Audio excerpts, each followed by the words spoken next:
Hi guys, so today I'm going to try and film my pregnancy story. So I'm going to start with finding out that I was pregnant, and actually we'd been trying for 2 years to get pregnant. I only took the test because the next day I wanted to book an appointment with the GP to be referred for fertility testing.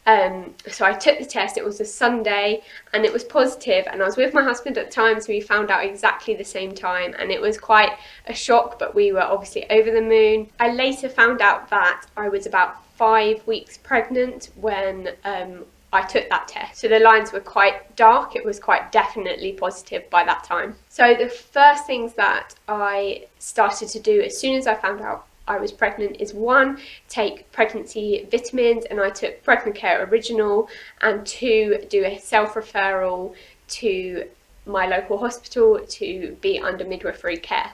I also booked an appointment at the GP the next day just to let them know I was pregnant. At around 5.5 weeks pregnant, so around 3 days after finding out I was pregnant, I started to feel a bit sick. This was actually the first symptom I got. When I found out I was pregnant, I had no symptoms at all. I obviously had the missed period, but it wasn't really a missed period because my periods were very irregular. So the sickness to begin with was just a little bit of nausea. I was still working, I was still able to go out and about, but I was nauseous every day throughout the whole day, and I did start to vomit as well. A week or so after making my referral, I got my first appointment, which is called the booking in appointment, and I was about 6 weeks pregnant when I attended that. So at this 6-week appointment, I first talked about my sickness, and the midwife mentioned about hyperemesis. She also asked me a whole host of questions about my medical background, about my family background, about the relationship with my husband, about whether this baby was wanted, whether this baby was planned. I was at this appointment for about 2 hours in total. It was quite in-depth. One of the things that I would say if you're about to go to your booking in appointment is just to be aware that they ask you quite personal questions. They also did some basic medical checks, so they took my weight and height to do my BMI. My BMI was low, and it always has been my whole life, so they just explained that later on in my pregnancy I would need growth scans, but it shouldn't have really been a problem. They also took my heart rate and blood pressure. My heart rate was high at this appointment, which it always is because I have a cardiac arrhythmia. I told her about that. They also did a blood test to test for some basic illnesses. They test for HIV and things like that as well. Bless you. You smiley girl. As I say, that appointment was when I was 6 weeks pregnant.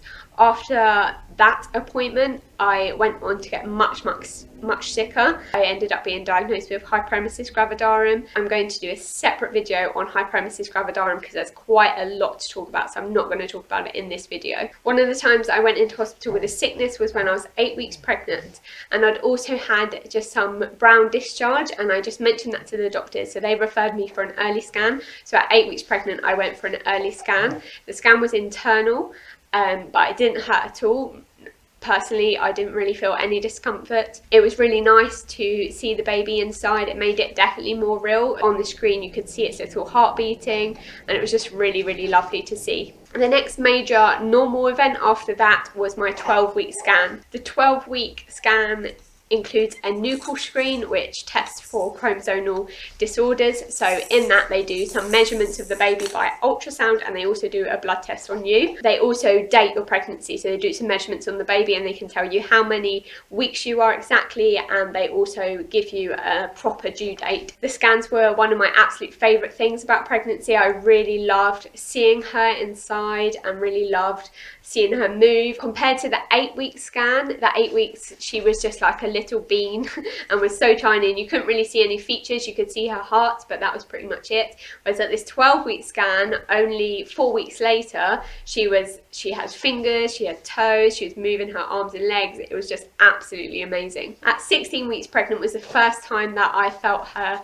move. It felt literally like someone tickling me inside. It was very low down on my left hand side, and I wasn't entirely sure that it was definitely her at first. It did shock me and make me kind of well up because it was of the emotion of it, but then later on when I felt it more and more, it was definitely the first time that I felt her move. The next appointment was my 16-week appointment. At this appointment they tested my urine. They test your urine for glucose and protein and also infection. They also did my blood pressure and heart rate again. They also did my weight, and they weighed me at every appointment because my BMI was low. And this was the first appointment they did a fetal heart rate, so it was amazing to be able to hear her heart. I actually filmed it, so I'll insert a clip of that here.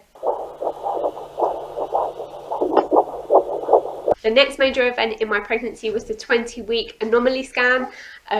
This again was a fantastic scan. I loved my scans. It was really great because it was far more detailed. So I was there for a good half an hour because they measure the arms and the legs and the head. They look at the face profile, they look at the brain, the heart, diaphragm, other organs I think as well. So it takes quite a long time, so I could just sit there watching my baby, and that was really lovely. And then obviously by this point I could feel her moving, so you could see her moving on the scan, and I could feel that in my tummy as well, which was pretty cool. In my pregnancy I had a lot of additional appointments because of the hyperemesis gravidarum and also because of my heart arrhythmia, but the routine appointments that I have and that most pregnant women have is at 25, 28, 31 and 34 weeks. In these appointments they do the exact same as I've said before: heart rate, blood pressure, they weighed me, they check your urine, they did a fetal heart rate, and then they also started doing the measurements of your uterus. So they measure from right at the top of your uterus on your tummy to right at the bottom, and that should correlate in centimetres to about how many weeks you are. So, and then as I say, because I had a low BMI, I then had growth scans at 28, 32 and 36 weeks. All of those growth scans were absolutely normal. She had no problems with her growth at all. The other things that I just quickly wanted to talk about is my mental health during pregnancy. So I mainly suffered with anxiety, mainly related to the birth, and I also had a bit of antenatal depression, so I'm just going to touch on that a little bit. In my pregnancy I had to see a perinatal mental health midwife, or I didn't have to see her, but I did see her and talk through some of the anxieties I had, and actually a lot of the anxieties I had were completely normal. This was my first baby, first pregnancy, so a lot of my anxieties was around the pain of labour, whether I'd be able to deal with it, how I would cope. I was really scared of having a cesarean.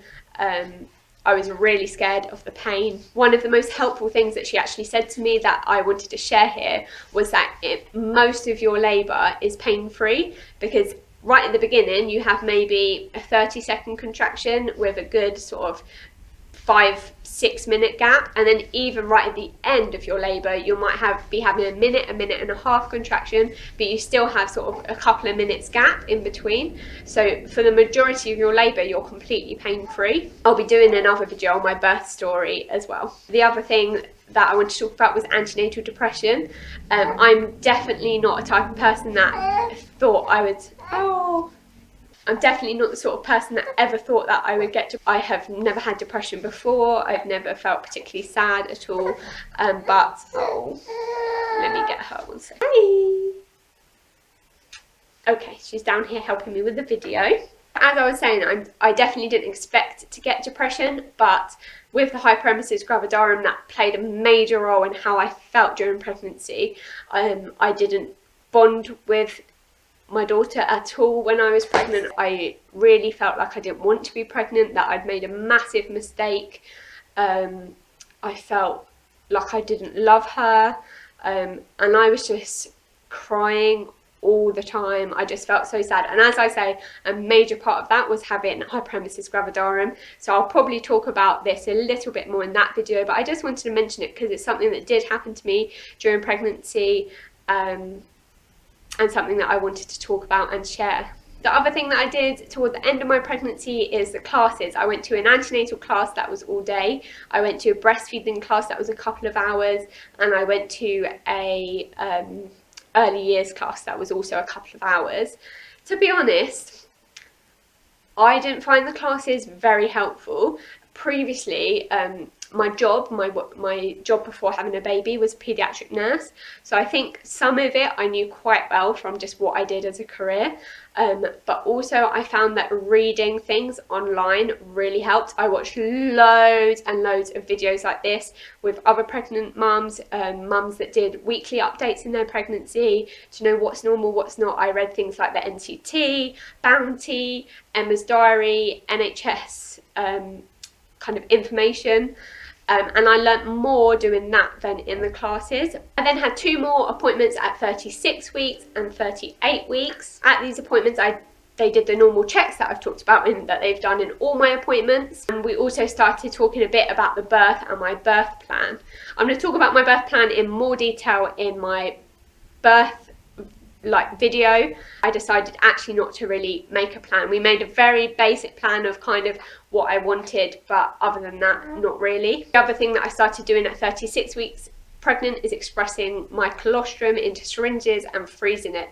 This was actually a really great thing because I probably expressed a total of about 20 mils, and in the first few days of being at home with her, I wasn't really producing much for her and she wasn't latching and sucking much, which is fine and is quite normal in the first few days, but I was reassured by having that extra colostrum that I could warm up and syringe into her mouth, and I knew she was then getting something. I'm just going to briefly talk about some of the symptoms that I experienced in pregnancy because I haven't spoken that much about that in this video. Obviously the hyperemesis gravidarum was the main thing. I had sickness every single day throughout the whole of my pregnancy, from when I got up in the morning to when I went to bed. I also suffered from pelvic pain, so it was quite painful for me to particularly roll over in bed. I had to try and hold my knees together to roll over because my pelvis sort of disjointed a little bit and it was quite unstable, and that was quite painful. It was sometimes quite painful for me to walk. It was quite painful for me to sit down and stand up. I also got suprapubic pain, which is it's still related to the pelvis, but it's pain right on your pubic bone. So that was quite painful when they were doing the measurements because they would push down on that and that was quite sore as well. But in general life, that didn't bother me as much as the pelvic pain. I also got heartburn, which most people get, but I was put on omeprazole mainly because of the sickness, but that also really massively helped the heartburn. I also got really severe itchiness. My whole body from head to toe was so itchy all the time, and so I had to have quite regular blood tests for something that could go wrong with your liver that causes itchiness. But my liver was always fine. I was just incredibly itchy. That is something that was really annoying and really woke me up in the middle of the night, really prevented me sleeping. And the last thing that I wanted to talk about in regards to symptoms was restless leg syndrome. I had no idea what this was before I was pregnant, but it basically feels like you need to move your legs all the time, and it's so frustrating. And it was always, or most of the time at night when I was trying to go to bed, it would sometimes wake me up in the middle of the night and I'd be kicking my legs and waving them about in the air because I just felt this need to move them, and it was like in my muscles, and it was like painful if I didn't move them, and I would try and lay still and not move them, but then I'd have to like frantically kick, and that was really frustrating as well and kept me up at night. And one of the things also that I just remembered was insomnia. This wasn't actually as bad as I thought because I was up in the later part of pregnancy almost all night, so I'd go to bed and I'd fall asleep okay, but I'd wake up at 2 AM and then be up until about 6 AM, half 6 AM, and my husband would get up, go to work, and then I'd go back to sleep. And I'm so glad that I don't have any other children because that would have been really hard just to get like 3 hours sleep a night, but I would always be able to go back to sleep in the morning. And even though I was getting quite little amount of sleep, I didn't actually feel too bad for it. The last appointment I had was my 40-week appointment, and in this they mainly discussed birth a little bit. They also put me in for an induction, which was, so I went into labour on a Monday night and my induction was booked for that following Thursday, so I would have been 41 weeks and 4 days, I think, pregnant, but fortunately I went into labour before that.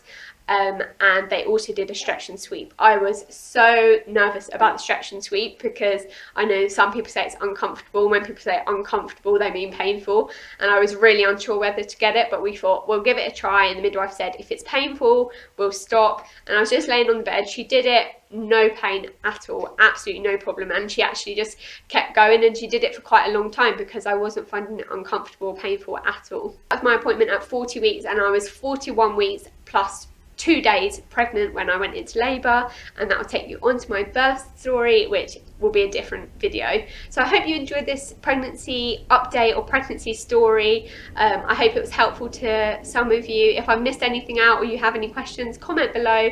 Please subscribe, and I'll see you guys in my next video. Bye!